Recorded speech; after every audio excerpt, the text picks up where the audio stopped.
केवट परिवार के सारे काम, लेन देन से लेकर घर की ज़रूरतें, सब कुछ नंदा जी पर्सनली देखती थी, जिस कारण घर में आने वाले पैसे और खर्च के सारे पैसों का हिसाब भी उनके पास ही रहता था और उनकी मर्जी के बिना कोई 1 रुपया भी खर्च नहीं कर सकता था।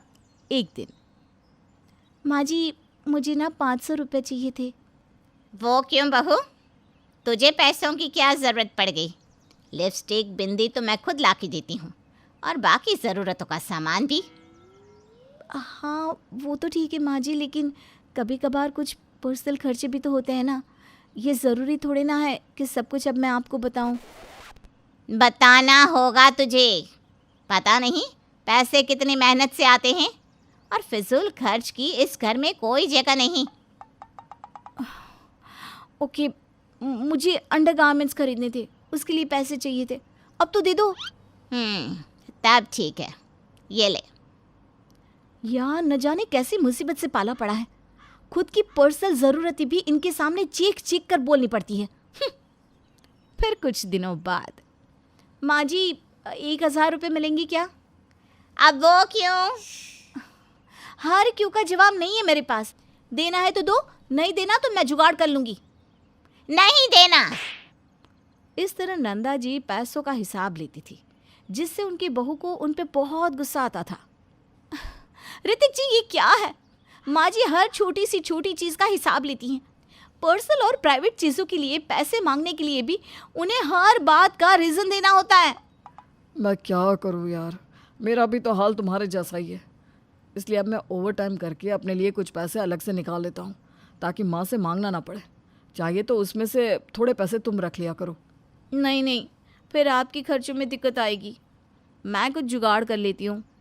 वहीं अगले दिन सुबह, बहू, अरे आ बहू, मेरे पर्स में मैंने 2000 रुपए रखे थे, कहाँ गए? अब मुझे क्या पता सासू माँ, मैं तो आपके कमरे में आई भी नहीं, और मैं भला आपकी पर्स को क्यों टच करूँगी? नहीं, तुझे पैसों की ज़रूरत रहती है ना, तो मैंने सोचा शायद।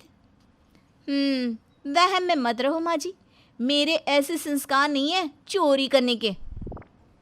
तेरे संस्कारों को तो मैं अच्छे से जानती हूँ।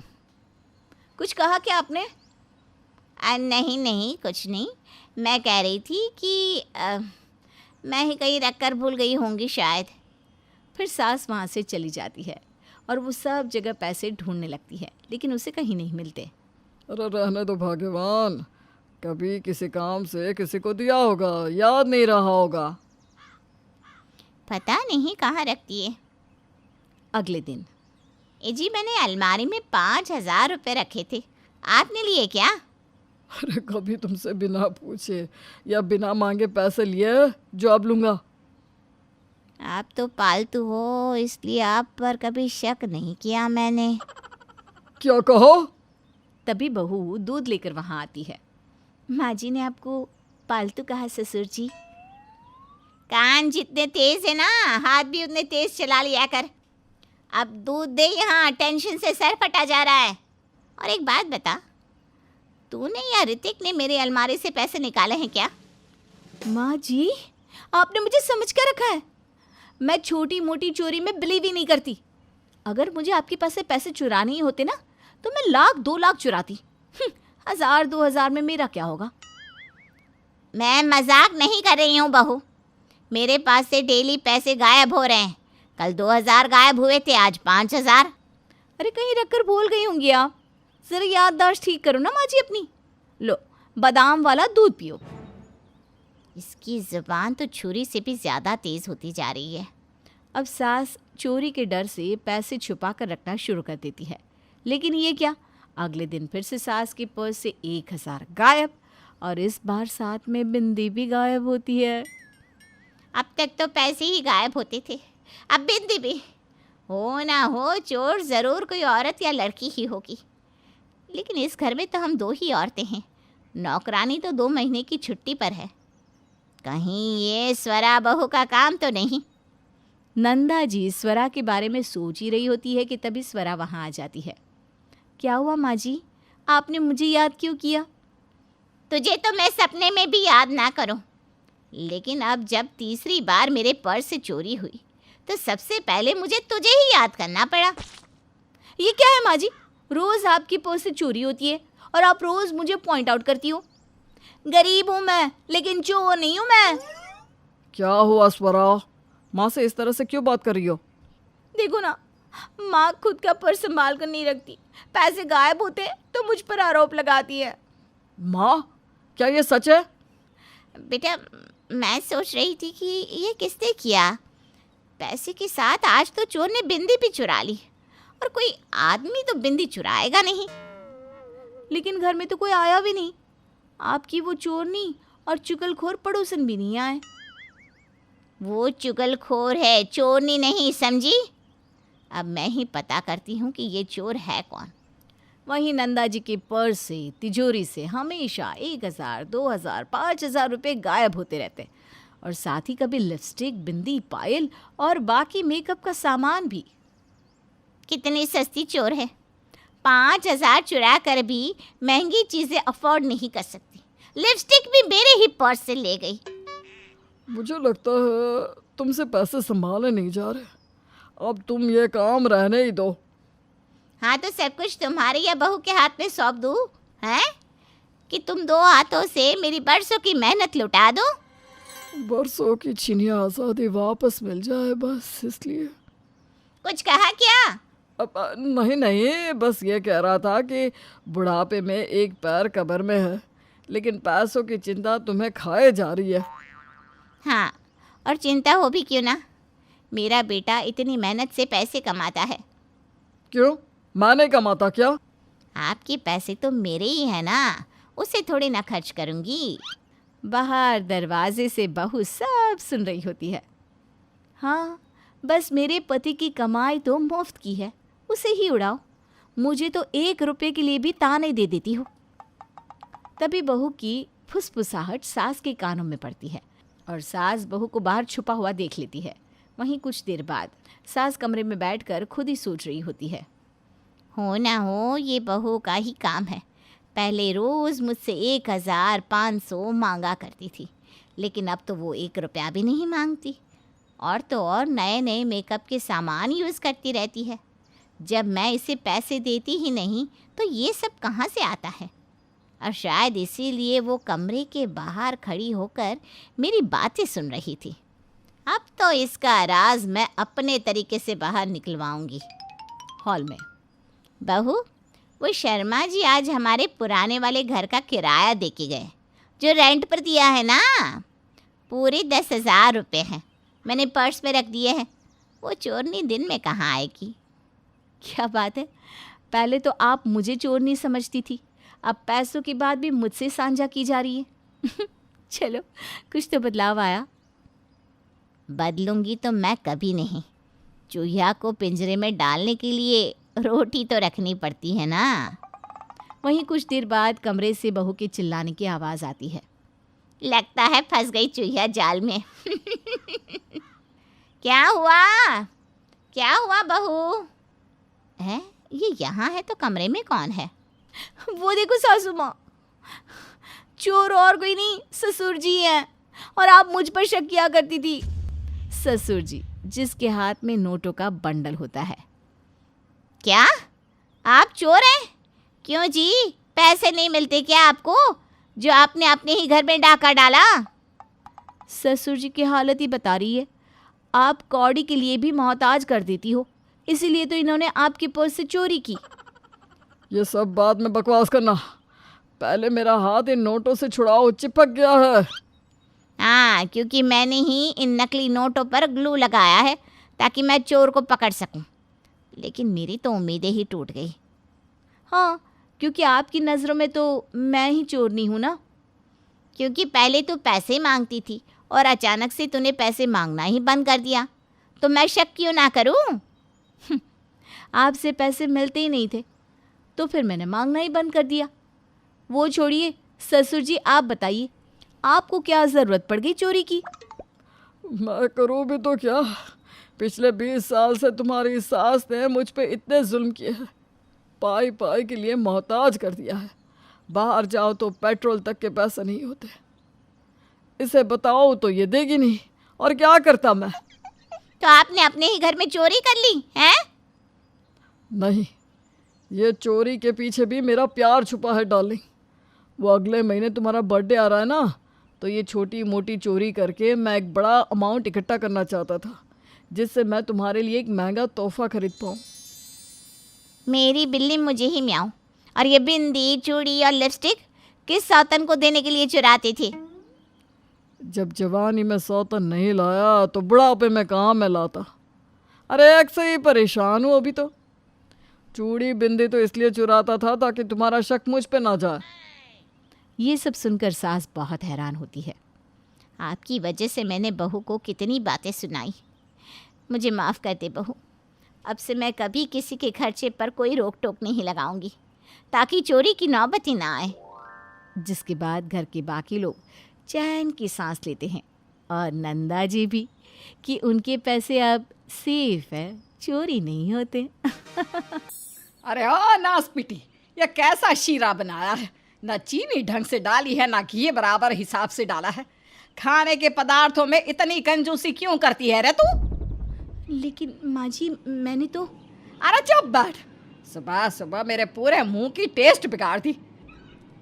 और मेरा मूड अच्छा खासा ऑन था, अब तूने उसे भी ऑफ कर दिया। और तुझे तो पता है ना, अंबिका चौबे का मूड ऑफ करना कितना भारी पड़ सकता है। लेकिन माँ जी... आप शट। दादी, वो अप शर्ट नहीं, शर्ट अप होता है। तू भी शट अप हो जा, मटर के दाने। और सिमर बहू, तेरी आज की सज़ा ये है कि तुझे आज मेरी पसंद के छोले कुलचे, समोसे, कचौड़ियाँ, मालपुए, 5 अलग अलग प्रकार की मिठाइयाँ और लंबी सी लिस्ट देती हूँ, वो सब बनाना है। और साथ ही टेरेस की पूरी सफाई भी करनी होगी। क्या? ये कहानी है सास अंबिका की, जो हर किसी के प्रति बहुत सख्त होती हैं, और अगर कोई उसके मन की जैसा ना करे तो वो उसे पनिशमेंट भी देती। वो अपनी बहू सिमर के साथ भी बहुत बुरी तरह पेश आती और उससे तो बहुत सारा काम करवाती रहती। हाय, मेरी कमर तो टूटने ही वाली है। भरी जवानी में ही बूढ़ा कर देगा मेरी सास का आतंक। वैसे तो अंबिका का बेटा बलदेव इतने पैसे नहीं कमाता था, लेकिन जब भी महीने के आखिर में उसकी तनख्वाह मिलती तब... सिमर, चलो ना, जल्दी से तैयार हो जाओ, क्योंकि आज हम साथ में तुम्हारे फेवरेट रेस्टोरेंट में डिनर करने जाएंगे और नक्श के लिए भी नए कपड़े लेंगे। मेरी सैलरी आ गई है ना। ओके बलदेव, मुझे बस 15 मिनट दे दो, मैं अब भी रेडी होकर आती हूँ। ओके जाने मन। बलदेव और सिमर दोनों भी डिनर के लिए निकल ही रहे थे कि तभी अंबिका उन्हें रोक लेती है और कहती है, मैंने कहा था ना, डोंट एंग्री में। बल्लू, तनख्वाह कहाँ है? चल जल्दी से सारी की सारी तनख्वाह ला और मेरे हाथ में थमा। लेकिन माँ जी... निगोड़ी, ये बार बार लक्की नमाजी का क्या राग आलापती रहती है? बंद कर। अरे आई, छम्मा का छल्ला बनकर सैर सपाटा करने चली हैं। बलदेव को ना चाहते हुए भी हर बार की तरह सारी सैलरी अपनी माँ के हाथ में ही थमानी पड़ती है। हमारे डिनर डेट का प्लान भी फ्लॉप कर दिया तुम्हारी माँ ने। माँ जी, क्या अपनी जवानी में कोई खड़ूस टीचर थी जो इतनी स्ट्रिक्ट है? नो सिमर, माँ का नेचर ही वैसा है। वो ना नारियल की तरह है, बाहर से सख्त और अंदर से नरम। अंबिका सिमर को गिन चुन के पैसे देती खर्च करने के लिए और खुद पूरे खुले मन से पैसे उड़ाती रहती। कभी महंगी साड़ी खरीद कर तो कभी कोई भी फालतू का सामान खरीद कर। यहाँ तक कि वो छुप छुप कर बड़े बड़े रेस्टोरेंट्स में जाकर भर पेट खाना भी खाकर आ जाती और बेचारी बहू सिमर को छोटी छोटी बात पर सुनाती रहती। अरे क्या मतलब खर्च हो गए नक्श के खिलौने लेने में? हैं? नक्श क्या कोई अब छोटा बच्चा है जो खिलौने लेकर आई उसके लिए? तो क्या उसकी शादी की उम्र हो गई है? कैसी बात कर रही हो माँ जी आप? अभी तो वो सिर्फ 5th स्टैंडर्ड में है। इस उम्र में खेलेगा कूदेगा नहीं तो क्या बुढ़ापे में ये सारे शौक पूरे करेगा? मुझे कुछ नहीं पता, मैंने कह दिया सो कह दिया। फालतू के खर्चे करना बंद कर दे, वरना तुझे और भी कम पैसे दिया करूंगी। सिमर को बहुत गुस्सा आता है, लेकिन वो अपने गुस्से को कंट्रोल कर लेती है। वहीं बलदेव अंबिका की मांगी हर चीज़ उसे दिलाता रहता, और अगर सिमर इसके बारे में कुछ भी बोल दे तो उसे भी डांट देता। बहुत अच्छी माँ है तुम्हारी। अरे अब तक मैं सहती आ रही हूँ, लेकिन अब तो वो नक्श के खिलौने के लिए भी लड़ रही है मुझसे।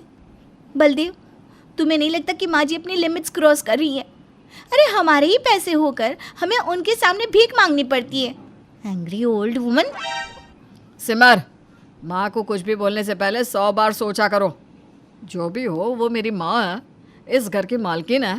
प्लीज़ आइंदा से उनके खिलाफ कुछ मत बोलना, मैं वो सहन नहीं कर पाऊंगा। सिमर मुंह बनाकर वहाँ से चली जाती है।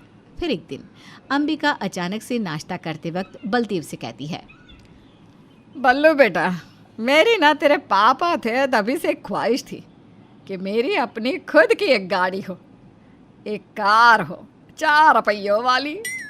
दादी, कार 4 पहियों वाली ही होती है। क्या अब भी? चुप कर बदमाश, वरना तेरी ब्रेड में से सारा मक्खन और जैम निकाल लूंगी और तुझे बेस्वाद ब्रेड दे दूंगी, याद रखियो। तो मैं यह कह रही थी बल्लू कि आपकी इच्छा है कि आपकी एक गाड़ी हो। ऑफ कोर्स होगी माँ, मुझे बस थोड़ा टाइम दीजिए, आपकी ये इच्छा मैं ज़रूर पूरी करके रहूँगा। बलदेव अपनी माँ की इच्छा को पूरा करने के लिए अब ओवर टाइम करने लगता है, जो सिमर से बिल्कुल देखा नहीं जाता। बलदेव, क्या ज़रूरत है ये सब करने की? सुबह 100% बैटरी के साथ जाते हो और शाम को 10% तो क्या पूरे की पूरी स्विच ऑफ होकर आते हो। बलदेव, माँ जी की ये इच्छा पूरी करना इतना ज़रूरी नहीं है। वो क्या गाड़ी चलाएंगी, बस थोड़े दिनों बाद बेच देंगी उसे भी। नहीं सिमर, ये माँ की इच्छा है, इसे तो मैं किसी भी कीमत पर पूरी करूँगा, चाहे कुछ भी हो जाए। ओवर टाइम कर करके बलदेव की तबीयत बहुत ख़राब होने लगती है, और कुछ ना सूझने पर सिमर अपनी ननद निवेदिता को फ़ोन करके अंबिका के बारे में सब कुछ बता देती है कि कैसे उसके कारण बलदेव की तबीयत पर असर पड़ रहा है। आई होप तुम मेरी बात को नेगेटिव वे में ना लो, और जो मैं कह रही हूँ उसे मेरे पॉइंट ऑफ व्यू से देखो, क्योंकि मैं तुम्हारे भाई के लिए ही बोल रही हूँ। मैं सब समझ सकती हूँ भाभी, सास का आतंक तो हर घर में होता है, लेकिन इतना? अब तो इस सास के आतंक का दी एंड तो उसकी बेटी खुद आकर करेगी। जस्ट वेट एंड वॉच सिमर भाभी। अगले दिन निवेदिता आंसुओं की धारा बहते हुए अंबिका के पास अपने मायके आती है और उसकी गोदी में सर रखकर बिलख बिलख कर रोने लगती है। अंबिका ये देखकर घबरा जाती है।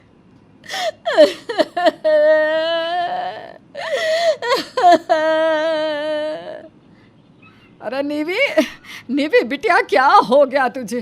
किसी ने तुझे कुछ बोला क्या? ससुराल में कुछ हुआ है क्या बिटिया? मम्मी,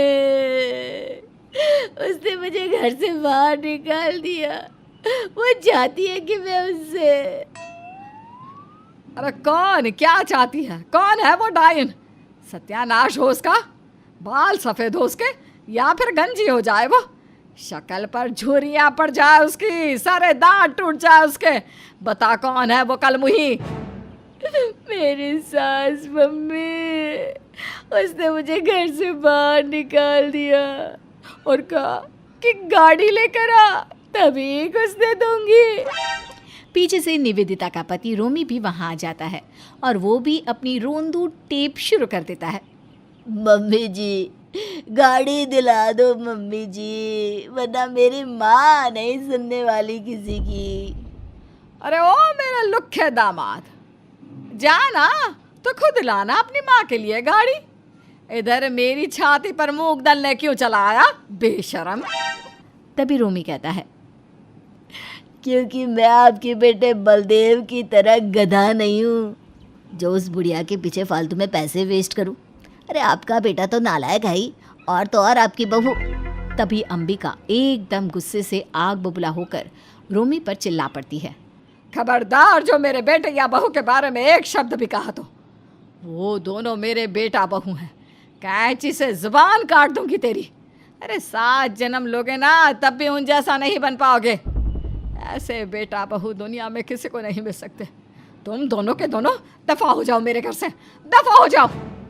निवेदिता और रोमी वहाँ से चले जाते हैं और अंबिका भावुक होकर सिमर और बलदेव की तरफ देखती है और उनके पास जाकर उनके गले लगकर रोते हुए कहती है, मुझे माफ़ कर दो सिमर बहू। बल्लू बेटा, पैसों के और अपने कठोर व्यवहार के आगे मैंने ममता और प्यार को भुला ही दिया था। आज बाहर के बेटे बहू को देखकर मुझे अपने बेटे बहू पर बहुत गर्व है। मुझे कुछ नहीं चाहिए, मुझे बस तुम दोनों का प्यार और मौजूदगी चाहिए। सॉरी बच्चों। अरे बस करो माँ, बस करो। माँ माफ़ी नहीं मांगती, ऑर्डर देती है माँ। इस तरह ननद और नंदोई के नाटक से सास अंबिका की आंखें खुल जाती है और वो बलदेव और सिमर के साथ प्यार से रहने लगती है।